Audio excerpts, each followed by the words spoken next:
Tony. He's Mike. And this is week 3 of Tony and Mike's horror film marathon for 20... something like that.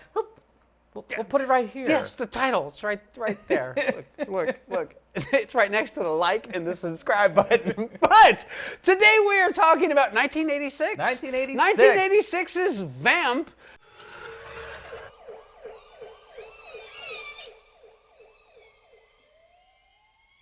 Did you ever have one of those nights? We be looking for ya. Are we jumpy tonight? Gentlemen, I give you Katrina.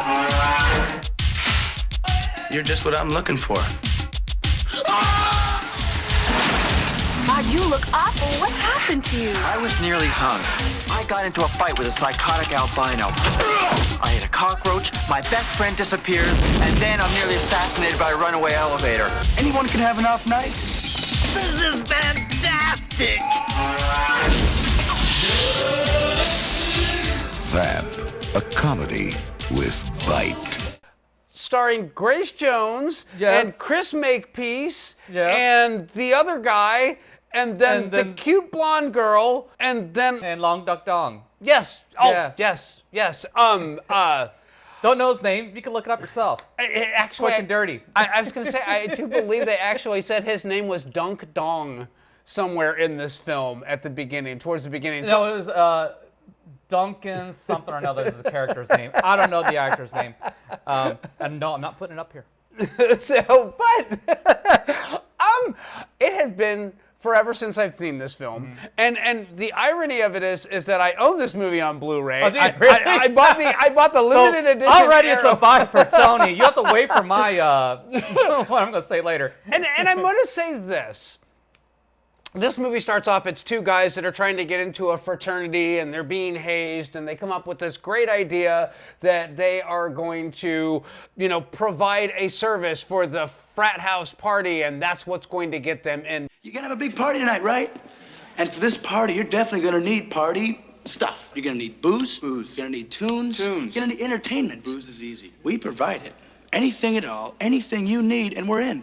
Because they want the room and board, the accommodation, the food. You have something we want. Plush accommodations. Cable television. Continental cuisine. Food.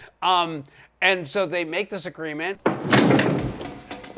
A stripper. And by tonight. This is great. I can't wait to see you get us out of this one.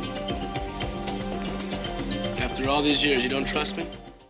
And they go to get a car because neither of them has a car. They're poor college students, and they have to get a car from Long Duck Dong, and they don't have any money. So basically, they agree to let Long Duck Dong come along with them to the strip club. Because while Long Duck Dog has a car and money, he has no friends. Yes. Oh. Now, normally I charge the average schmo. Wait. Charge? Yeah, we were thinking something more along the lines of a favor. I already know. Be my friends. Take me with you. Well, I don't think All right, for a week. Take me with you and be my friends for a week. But all right, take me with you and just pretend to be my friends for a week. Yeah, and then they go to the strip club to find some talent for the entertainment at the fraternity, and hijinks ensue, and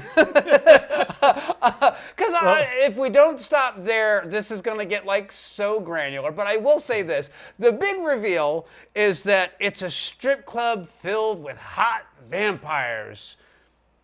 Yeah. I'm not seeing a problem so far. But, no, there's plenty of good boobs in there and stuff. And there's some decent humor in there. When I first saw this film years ago, I couldn't stand it. I thought it was stupid as hell. I did not enjoy this film at all.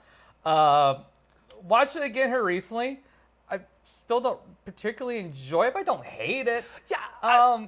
And a lot of it kind of has to do with a couple things. Number one, Grace Jones, while she is captivating when she's on screen, her character really doesn't have anything to do short of silently emote. Have you given any more thought to my idea? A club in Vegas. New blood. New blood.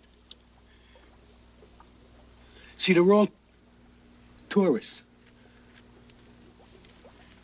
So there's no real depth to her character. You don't really get anything from, like, all you know is that she's from, like, Egypt as some shit. Like, she's very old, and beyond that, that's really it. That's all you get from her. It's kind of disappointing. Well, I was going to say, I get where you're coming from, but I'm going to say this. None of the vampires speak.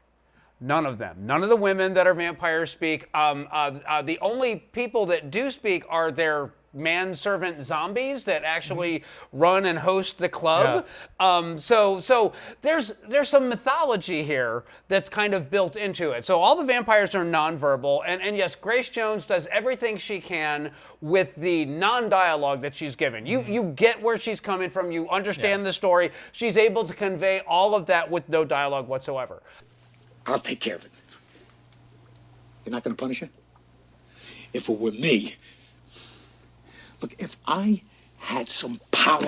All right. Right?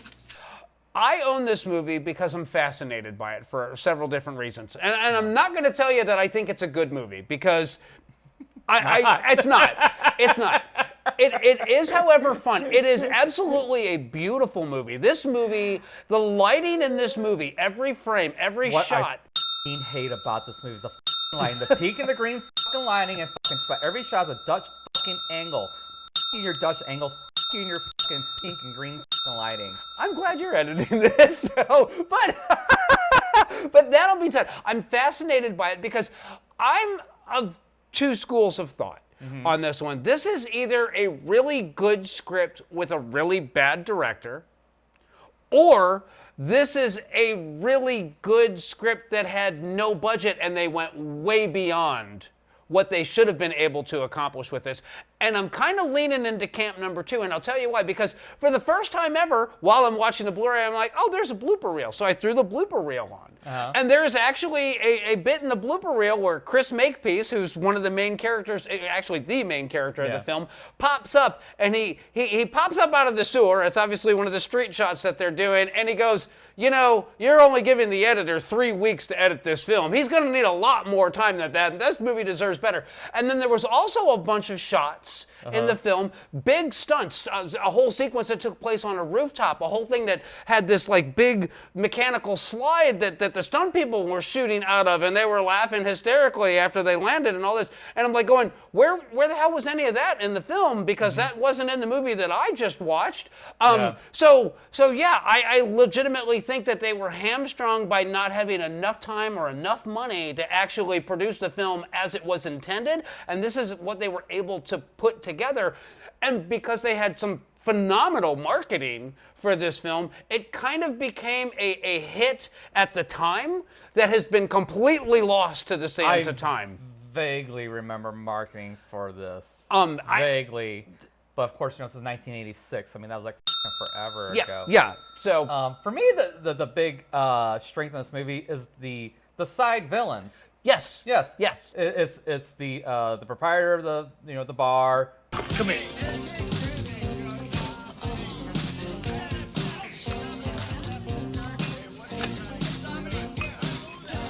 Class. His silent buddy as well. Yeah. Snow. Let's not forget Snow. Yeah, I was getting the Snow and his group. That scene with them in the diner is a fantastic scene. I think I'm gonna let Maven there cut one of your balls off. Louis! Looks like it'll be another hour or so on these toilets. These pipes are tough.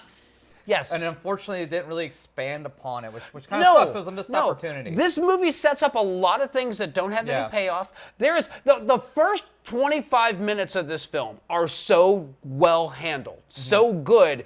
It's enough to almost convince you that you're about to watch a good movie. And then if you can get past everything that happens after Grace Jones' stage performance, then you're okay with it. But it's like if you really start looking at it, you start poking holes in it, and that's where the movie kind of falls apart. So it's a super strong first act, which again tells me that they ran out of time on this one because they had the most time to edit the first act. Yeah. And then as they went on, it just kind of fell apart. And the other thing is, and this is odd, Chris Makepeace, who you'll know as Rudy the Rabbit from Meatballs. You're smaller and you can run through the bushes a little faster. You can duck underneath them. You know, you're like a little rabbit, okay? You're Woody the Wabbit, okay? When you're running, think, I'm Woody the Wabbit, I'm Woody the Wabbit, okay? And also My Bodyguard and a bunch of other movies. This was kind of his swan song. His 15 minutes were up because he was no longer the cute, likable kid. Yeah. Yeah. Yeah. And this movie is very 80s. I think the only movie I think the only thing I can think of that's more 80s than this is the Pac-Man cereal commercial. You can do it. You can do the Pac-Man cereal. You can do the Pac-Man. Marshmallow, orange, red, pink, and blue. Some are good, others might kill you. You can do it. You can do the Pac-Man. Because yes, everything is neon and they glow pink and green, and they're wearing their super stylish 80s duds with the sweet shoulder pads, with the arms pushed up, and Z Cavaricci pants. I mean, they're rocking it, man. They just hit merry-go-round on their way to the strip club. But there's the reason I think that they had a good script is there is all this character development for all these side characters. Now, in a bad script, no one ever bothers to do that. This one has the guy that runs the club, and he's kind of like Renfield, and he's eating bugs and all that. But he's also the guy that announces all the strippers, and some of his dialogue is kind of hilarious there. Builder of major erections, our construction engineer, hard-hatted town. But you know he's got aspirations too. He always wanted to go to Vegas, and that poor son of a bitch, he never makes it to Vegas. No, he doesn't make it to Vegas, but I love that is like his big motivation, and he brings it up constantly throughout it. Have you given any more thought to my idea? A club in Vegas. If we had just moved the whole operation to Vegas, like I suggested. Can I ask you something? You ever been to Vegas? Hey, how about you buying me and my friends a last round? Kind of a last request. Like they do in Vegas. They do that in Vegas? Whoa, that's classy. Now that's classy. And it becomes a bit of an in-joke through the whole thing, and then it has this magnificent payoff at the end. I would love to have seen Vegas once. Just once. My first drink in 75 years.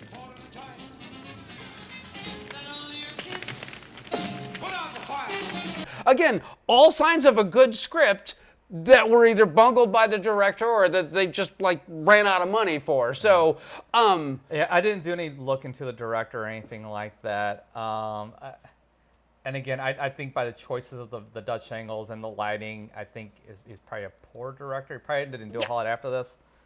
I don't know. It doesn't matter. Honestly, it's the movie Vamp, okay? It's not really worth all this much discussion. I'm going to disagree. I'm going to say that this movie is the perfect fodder for a remake. I'll agree with you there. Yes. Because absolutely. there is a mythology here. There is substance here. You could have a lot of fun. You could set it. Everybody's obsessed with setting movies in the mid 80s right now or the early 90s because there's no cell phone issues to deal with. You don't have to deal with coming up with some lame ass excuse why somebody can't get a phone signal or their phone got broken or their battery's dead or whatever.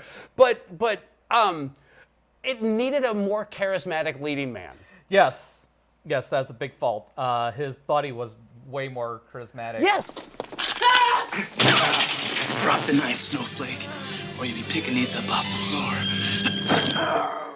It's kind of set up as that guy, but, he had to go in the back and get some action. Yeah. I can't blame him. I get it. No, I get it. Every motivation by every character is completely believable.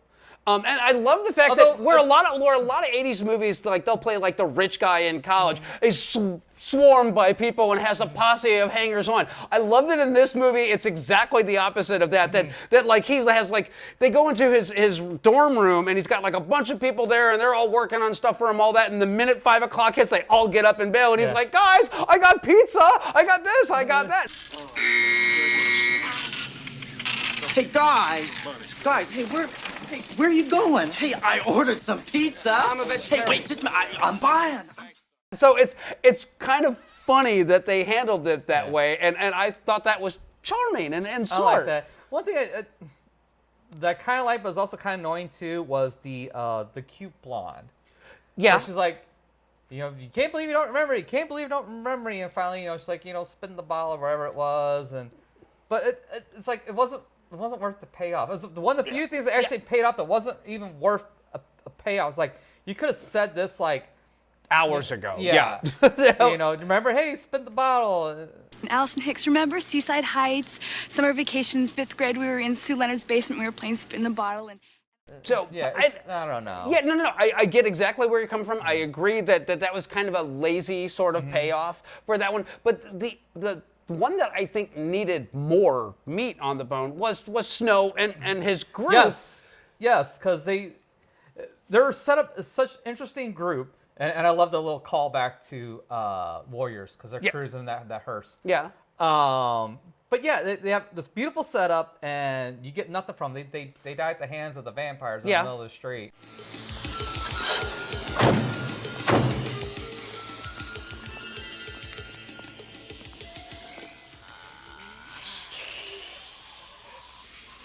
What gang is this? Yeah. Oh, that was kind of cool that he died by the little girl vampire. Yes, I did appreciate that. But I also like the fact, I'm assuming that the other guys were all brothers of his because they were all albino and they all kind of looked alike. Yeah. So too. And the other thing is the licorice scene still kind of makes my it makes my skin crawl because this African American girl, she's gorgeous. I mean, she's real, and she is working this piece of licorice, and she's making eyes at Chris Makepeace, and he's all smiles, and then she smiles, and her teeth are jank. And he immediately goes away, and that right there is kind of what sets events in motion for that one. It's got some smart moments in it. Like I said, there's obviously a good script here. And I really would love to see a remake of this film with some time to edit it and a budget and something like that, because this film had massive potential and it squandered so much of it. There you go, Blumhouse. So, a remake that nobody's going to give any flack about redoing. So, yeah. That's the other thing, too. You are free and clear to expand on the mythology or make changes as you need to, because no one is all like, oh, man, they can't touch Vamp. It's my Grail movie. Except for our cousin Vinny. He loves this movie.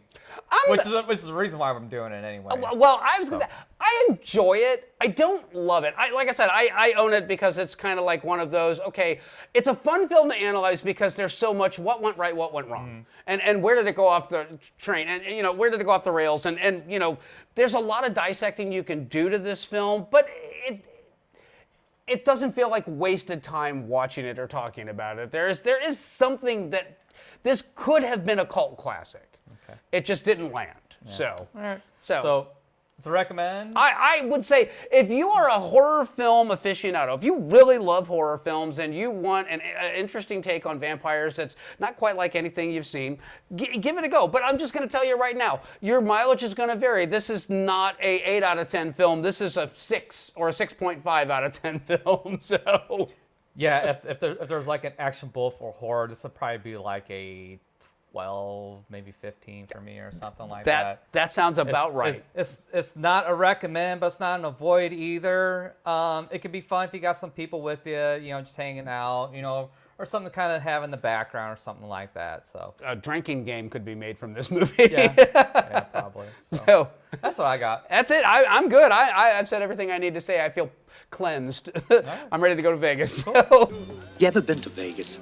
All right. We'll see you guys in the next one.